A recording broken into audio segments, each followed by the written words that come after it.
I'm pumped up right now, guys. This has been 2 years in the making. I hope you guys are as pumped as I am because this is gonna be legit.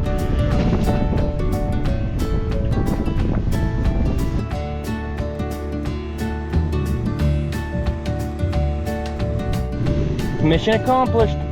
We got him.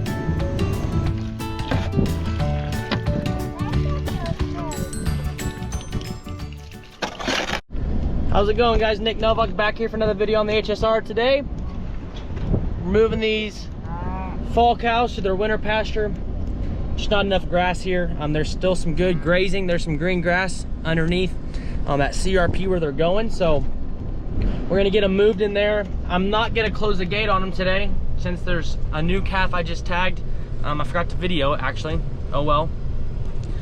So what I'm gonna do is go back up to the gate. I had it open. I went and drove the fence line before I went up to them. I wanted to check them, see if there's any new calves. So I didn't want them to follow me all around the pasture while I'm checking fence, and especially if there was a new calf.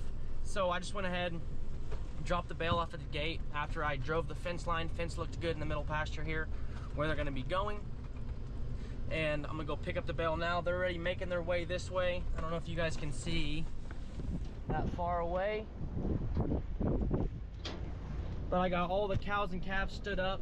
Just kind of drove right by them, get them all standing up, so hopefully those calves follow their moms. I won't close the gate on them today. We'll leave the gate open for probably 2 days just to make sure all these cows get their calves into the middle pasture. And before we get it fully closed, we're gonna have to make sure we get a good head count and drive around the pasture to make 100% certainty that we got them all. So let's grab the bale, see if we can't entice them over to the gate. They were actually on the opposite side of the pasture, go figure. So I don't know if all the calves are gonna follow, but we're gonna just alfalfa these cows right inside the gate. Hopefully they'll come back, get their calves, and bring them in. So at least that's the idea.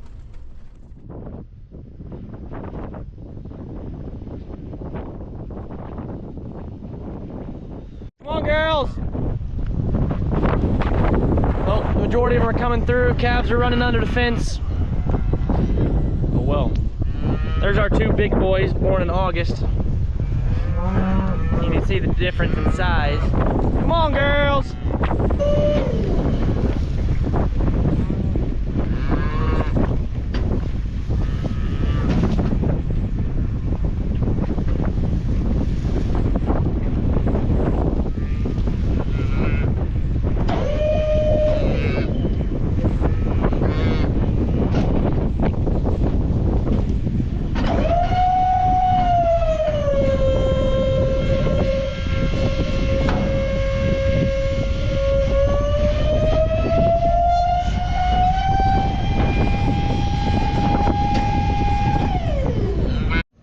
The majority of them in.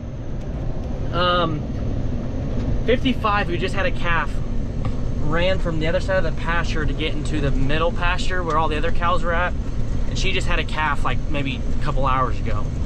I just tagged it a little bit ago, like I said. So I'm gonna drive over here and see if I can find it, and if I can find it, I'm just gonna load it up in my truck and take it over there because I don't want that calf freaking out, you know, barely old, just wandering around. I'll take the extra 5-minute detour to go grab him instead of maybe losing 1,500 bucks. So I'll go grab that calf and see if there's any stragglers. I can only count 22 calves, but it's so hard to count when they're all eaten and they're all piled up. So I'll grab that calf, take it over there, recount, see where we're at. Mission accomplished. We got him. So with the calving, we have 9 heifers and 16 bull calves. The last 8 calves have all been bulls. So fingers crossed they all stay like that. And if we have all of our calves, well, we should have, let's see here, 33 total. We're at 25, so 8 more. It's probably not very comfy. I always put the calves when I have to haul them right behind the passenger seat and then lean the chair all the way back so they can't get up and run around and destroy stuff. But anyways, we should be able to get 8 more calves. Hopefully. There's one that I think miscarried. She bagged up big time before all the other calves, before all the other cows, excuse me. And I just don't know. I don't know if she'll do it or not. And her bag's starting to tighten up now again, so I don't have my hopes up, but we should have at least 7 more. My guess is we're gonna have 7. And then when we work these calves in probably end of November, probably, when the youngest one's around 5 to 6 weeks old, we'll get them all worked. We'll preg check that one probably if she hasn't had a calf yet, and then I'll take her to the sale barn if she hasn't, because cull cows are bringing pretty good money right now. We might be able to get out of her what we bought her for 2 years ago. So we have options, but at the end of the day, we would like her to be bred. We would like her to be bred.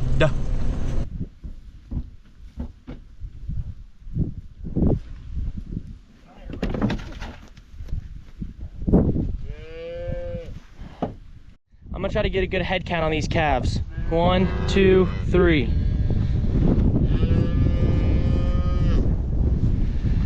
4, 5, 6, 7, 8, 9, 10, 11, 12, 13, 14, 15, 16, 17, 18, 19, 20, 21, 22. That puts us still 3 short, so I'm gonna recount again just to make sure. Okay, y'all, I counted them. I think we're still at 23, so there's still 2 missing, so there's probably 2 laying out there somewhere. What I'm gonna do is just leave that gate open for probably a day. When I give them some more alfalfa, I'll probably just give them a little bit more tomorrow, just so I can try to get a good head count.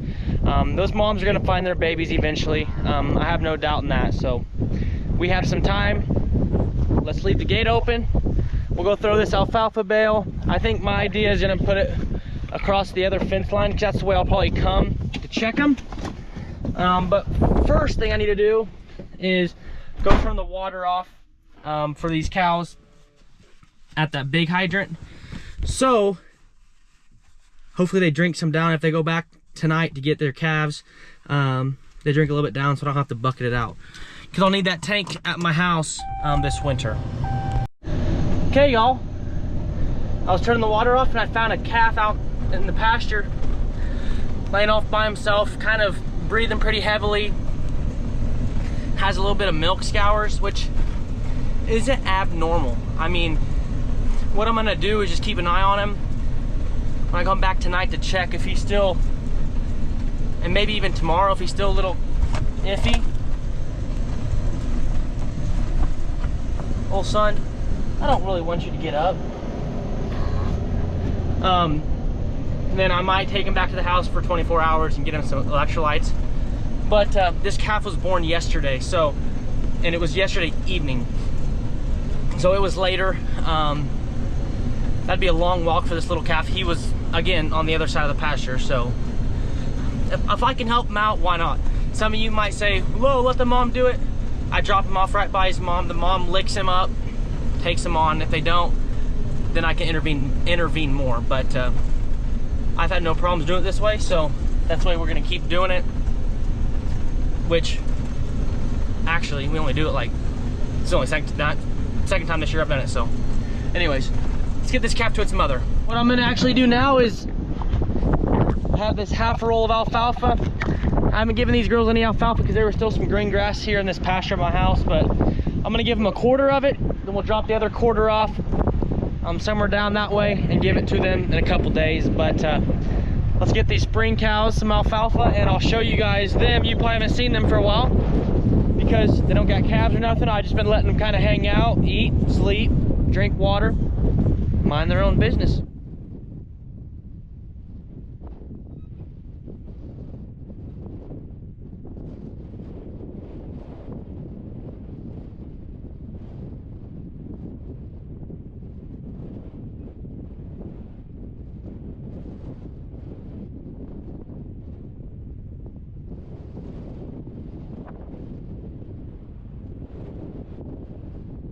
So sorry for the wind, but here's our spring cows. So if you were to remember, if you've been a long time viewer, these were actually fall cows last year, like the ones we have, but all these didn't breed back. I talked about their breeding in a different video, so if you're interested, go ahead and take a look at that. But there's, I think, 8 red cows, 1, 2, 3, 4, 5, 6, 7, 8 black cows, and 1 Hereford. So decent numbers. Sorry, 7 red cows. There's 16 cows total. I didn't end up getting half of it to them. I've been watching these cows poop a little bit, and it's been really runny still. So they're getting enough green grass protein. So I just gave them a little treat so they know kind of what's going on. But we'll put this in the pasture so they can't see it. So they don't try to jump the hot wire or anything to get it.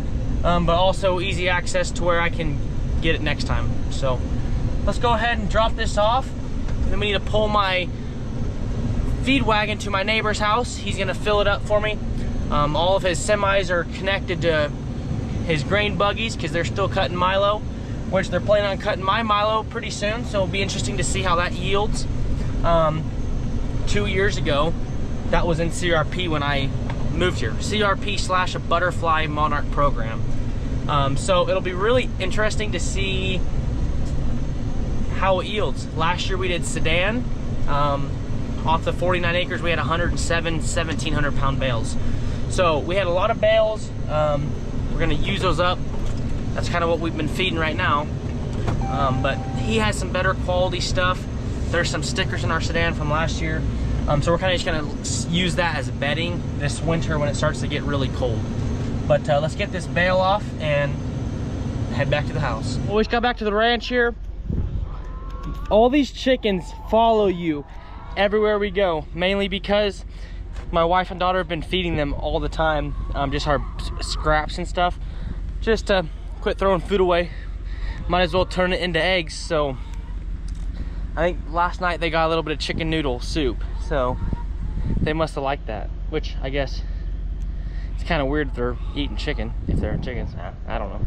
Anyways, here is our feed wagon. If you guys are new, we fit 3 bales in here. I'm going to haul this to my neighbor's house. Like I said before, he can't haul me a couple loads yet, so I'm just gonna take this to his house, drop it off, and I'll go pick it up tomorrow probably, take it to the pasture for the cows and just let them eat on it. So it works really good. There's head stalls all the way around each side. The bottom is completely solid, so all the waste goes to the bottom. And what I really like about it is those cows, a lot of them will pick their heads over the top here and eat on the bales. And then they'll also be digging inside these holes. But those calves can't really reach those bales. And so those calves come up, you know, it's low to the ground and they can eat off all the stuff that falls down in the bottoms. Then, you know, we have drainage holes here at the front, some in the back. So it works really good. Let's see if I can, I'm gonna back up a little bit more. This is really nice, so I can actually rotate the tires. I pull this pin, slides back and forth to where I don't have to get it completely perfect on. Click the pin in. Of course, safety chain. And what I do is I click this back into the hole, and all I have to do is back up and it'll connect this piece into that hole. Then I can drive. It works really good. What I'm gonna do is, because this has a tendency of throwing up rocks, I have this piece of plywood. I'm gonna put it up in front of my window just in case, to help block maybe a few rocks.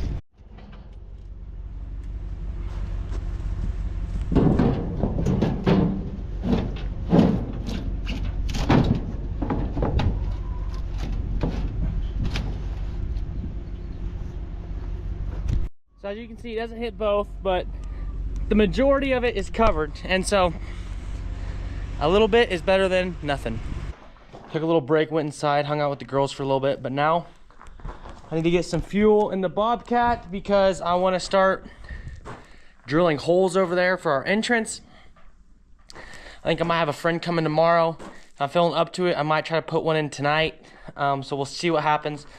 As long as I feel comfortable, I'll do it. So we'll see what happens. But another thing that's gonna happen tonight is we're getting a load of alfalfa in. So we are gonna prepare for that too. We need to move a few bales to be ready for that. It's gonna be later this afternoon / evening. So I'm not in a big rush, but I still want to be prepared for it when it's time to come. So let's get some fuel in this Bobcat and get some holes dug. We just got the first hole dug. I'm gonna run back to the machine shop, grab my tape measure it. I want to go at least 5 feet in the ground. If we're 5 feet, we get it tamped, and you know what? Let's try to put a post in. Probably only be able to put one in today, but if we can get both, hey, why not? I'm pumped up right now, guys. This has been 2 years in the making. I hope you guys are as pumped as I am, because this is gonna be legit.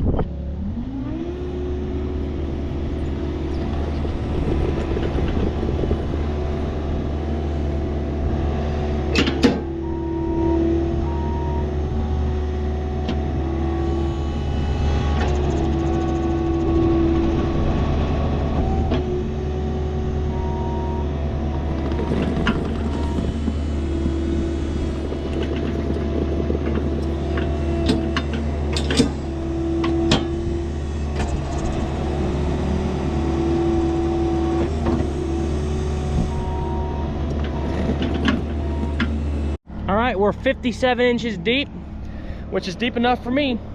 A little under 5 feet. So what I'm gonna do is go and get my tree puller. My thinking is if I can grab that post in the middle and kind of stand it up and hold it tight with my Bobcat about 4.5 feet up, and just try to push it to where the hole's at, and then I'll just try to lift it up. I don't know if that made sense, but that's what I'm gonna try to do.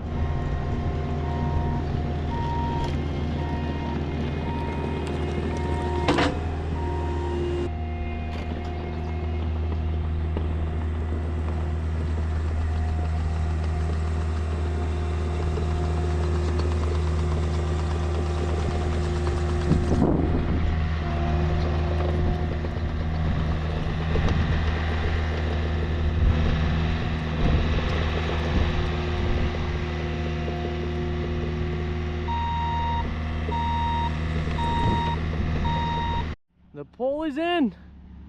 Bless up. I need to go get some cement now. We'll get it cemented in. I'll probably just use the Bobcat to keep it level. It's not level now. I don't have a level on me, but this is gonna be freaking awesome. All right, y'all, it's a couple hours later. I got really busy. I had got a load of alfalfa in. My GoPro died, so you guys couldn't see that, but we got 32 bales. They all weighed 1,700 pounds. This is second cutting. Let's see if we can't get some. Still green inside. There's some good leaves in there. I'm happy with it. He's gonna bring me third cutting, I think tomorrow, and we're gonna end up putting those in the pasture just to be closer to the cows in case of a winter storm or something, and so I don't have to haul them so far. But anyways, we got the telephone pole cemented in. We were kind of on a time crunch. He said he might come today, but he wasn't for sure. And so I started cementing that telephone pole and I started putting it in. And he's like, hey, I'm about 30 minutes out, as I was lifting the telephone pole in there. So I was trying to hurry around, get it in there. I wanted to do it right, don't get me wrong, but I think we ended up doing it the right way. It's level both ways. I was happy with it. Kind of sketchy putting it up, I will be honest with you. That was pretty sketchy, but I think it's gonna look really good. It almost makes our place look new as of right now. We only have one post in, but let me show you guys real quick before we go inside and call it a night. But we'll catch up tomorrow putting in the other one, and we'll try to get better video of that. Got a buddy coming to help me, so we should be in good shape there. All right, y'all, I don't know how good you guys can see with the it getting dark, but The post is in, it's straight. It's tall, don't get me wrong, she's tall. But goodness gracious, guys, this has been a long time coming. I ended up putting 4 bags of 80-pound Quikrete in there, and I tamped it tight. My Jeep was pushed against it so it wasn't gonna lean for a good 2 hours. I tamped it really hard on top. I don't think it's gonna move on us. If it moves on us, we are crapped out of luck. So let's pray it stays calm tonight like it is right now. Let that cement cure a little bit, and hopefully tomorrow we'll be good to go. Tomorrow, the plan is to get that post in, which will be this post right here. We might go to Home Depot, buy the wood to get the gates, and try to get those gates built once we know the dimensions of how far apart they're gonna be. The top post we're gonna have to wait on. Unfortunately, I think I'm gonna have to rent 2 lifts from like United Rental or something. Me on one side, somebody else on the other side, lift up the telephone pole, cut it to where it's level, and do it that way. It'll be the safest way to do it, and so that's probably what we're gonna do.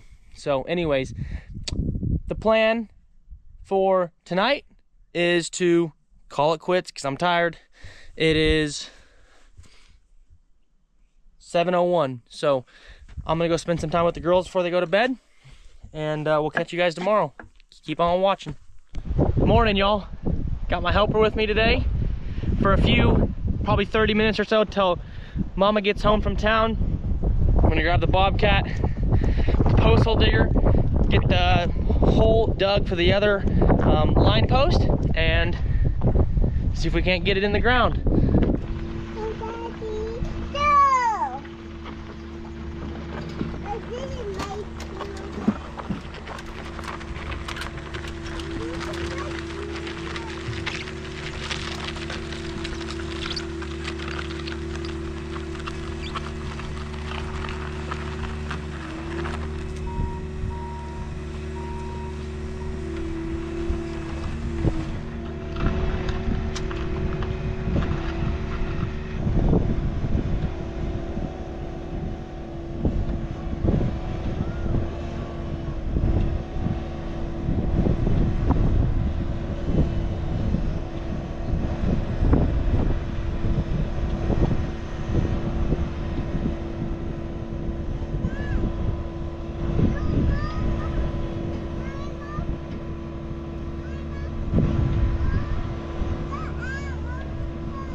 She's in, ladies and gentlemen.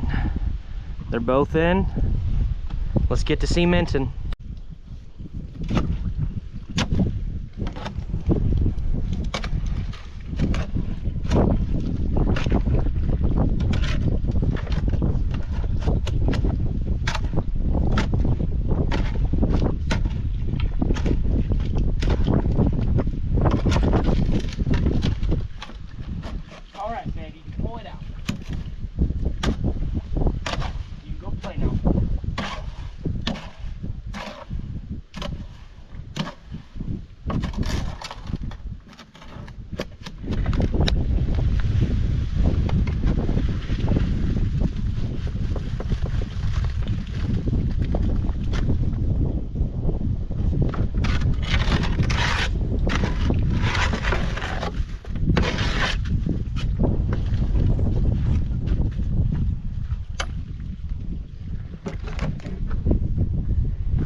tamp it with the end of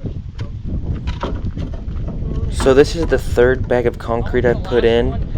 What I'm going to do now is throw a little bit of dirt on top of that concrete so we can tamp this telephone pole tight, and then we'll put the last bag of concrete towards the top of the hole just to make sure we get a nice compaction so this telephone pole doesn't move on us with the wind or over the next day.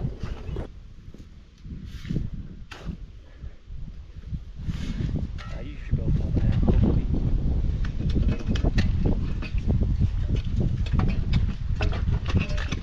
Is it my tank?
All right, y'all, just like that, we are done with the two beams going up. It's kind of windy, so you probably aren't gonna be able to hear me very good, but I'll show you guys what it's gonna look like. This is gonna be awesome. So we have this pole right here. I'm hoping on Friday, today's Wednesday, we'll get two lifts, lift it up, do it across the top. We'll have to cut that piece right here, but that's fine. And we'll also do our braces going down as well. So it's gonna be really cool. I'm looking forward to it. Hopefully it goes good. That's gonna be probably the most dangerous part of the whole thing. And then after that, we'll be getting our gates put on, and I'll finally be able to get to my collaboration with a company. I'm not gonna tell you what the company is quite yet, but I will say it is something along the lines of my entrance and our gates. So I'm really excited about that. Anyways, guys, I hope you guys like this video. It's a kind of a 2-day video, so I hope you guys watch till the end, because that was the best part, is the entrance. But anyways, guys, I'm gonna catch you guys on Saturday. Hopefully we're putting up the cross members and maybe even hanging gate. Anyways, guys, thanks for watching. We'll catch you guys Saturday. Peace.